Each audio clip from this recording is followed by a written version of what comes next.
what have been the current global trends in this space when we talk about humanitarian and refugee crises. We will try and diffuse various myths or false narratives that have been associated with the Citizenship Amendment Law and the objections from certain quarters. So to begin with, let me welcome Ambassador Bashwati Mukherjee, former senior diplomat, on the show. We will be joined by other distinguished guests as well. But to quickly begin with and putting the whole Citizenship Amendment Act, Ambassador Mukherjee, in larger perspective, there is a historical and very important, historical context to it.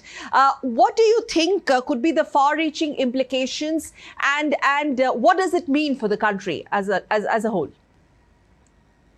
That's a very good question. The historical implication is that Gandhiji himself had said, when partition was happening, that minorities must have the right to take refuge in India if the need arose. Unfortunately, government after government ignored what the father of the nation had said until we came to the present government. What the CAA seeks to do is to provide citizenship rights to minorities in our neighboring countries who have a particular majority religion. Therefore, it gives citizenship rights to minorities who are not from that religion, be they Hindus, Christians, Sikhs, etc. I'm putting it in this manner because often the question has been posed to me as to why it doesn't cover Muslims. And I've always answered that it doesn't cover Muslims because these minorities are in Muslim majority countries. Perhaps if they were in some other country where some other religion was in a majority, then maybe it would have been worded or legislated differently. The other issue was that before this legislation came into place, we were not, for instance, able to help the Sikhs who were abandoned in Afghanistan. I remember a group of them came to meet me in my office when I was ambassador to Netherlands, and I was not able to help them because we did not have the laws that would enable me to give them refugee status and send them to India. And ultimately, they were able to obtain refugee status in Netherlands, and they were stuck in Netherlands until the CAA came, and now they are trying to use the CAA to come because these are minority Sikhs in Afghanistan, born in Afghanistan, and wanting to leave Afghanistan, which they did because of the terrible treatment they got from the Taliban. So similarly, there are such cases, unfortunately, even in Bangladesh, which I had hoped would never happen. And similarly in Pakistan, where you must have seen the stories of what's happening to some of the minorities there, particularly because blasphemy laws are used in Pakistan particularly in order to violate the right to life of minorities. Because if you don't like your neighbor, for instance, who belongs to the minority community, all you have to do is to cite a blasphemy violation, and that person could end up in prison with death penalty hanging over his or her head. So this promise was made way back in 1947, and now we are in 2024. To your understanding, transcending many generations, there was this lack of political will to push through this legislation. And finally, when it has actually seen the light of the day, there is also the sense of reluctance or the opposition coming from certain quarters because of the myths associated with it, ma'am? Yes, it is a myth. Because, for instance, in my home state, Bengal, West Bengal, I come from what is now Bangladesh. The myth is that this law will be used to flood, for instance, West Bengal with people who are not Bengalis or who don't speak Bengali or create a refugee problem, etc. This is a myth because, for instance, it's done very selectively.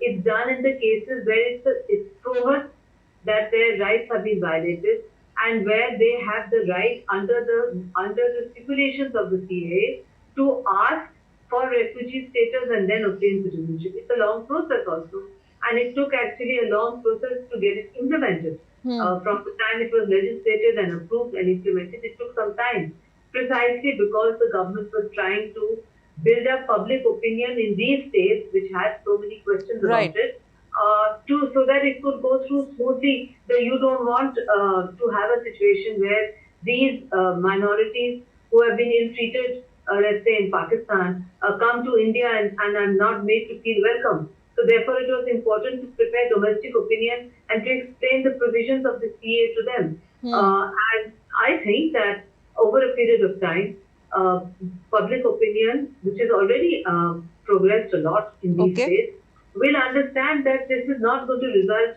in an overwhelming overflow of unwanted people into their states. It is just a way of correcting a historical wrong. One final question, Ambassador Mukherjee. What's the message that India has sent across to the rest of the world by getting this legislation rolling, the implementation of it? The message that India has sent to the rest of the world, particularly to the West, is that we don't need any sermons about protection of minorities. We don't need any lectures. We are a democracy, a vibrant human rights bodies protecting human rights, and we have taken steps which are very similar to steps taken by other democracies to protect minorities. We have demonstrated that we are capable of protecting our own minorities, and we are capable of providing protection to minorities in our neighboring countries when the need requires. Yes. So, let's just quickly add a little point there, since you said we don't need sermons from outsiders. Absolutely.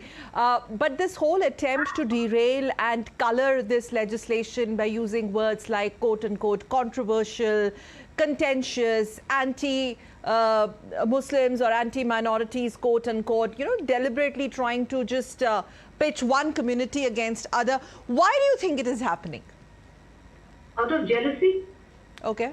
I have often said that we as Indians, as an ex-colonized nation, need to develop a much more thicker skin to criticism. This is a deliberate, artificially contrived, negative narrative to drag down India in the middle of a national election, simply because there are those outside India who don't like India's rise. We are rising and nobody can stop it. So this is going to happen. So the sooner we develop a thick skin like others do, the better off we will. For me, I can assure you, it never bothers me at all. I just turn the page and move on. Okay. All right. On that note, thank you very much, Ambassador Basuti Mukherjee, for sharing your insights into this very, very important amendment, Citizenship Amendment Act. Thank you so much for joining us.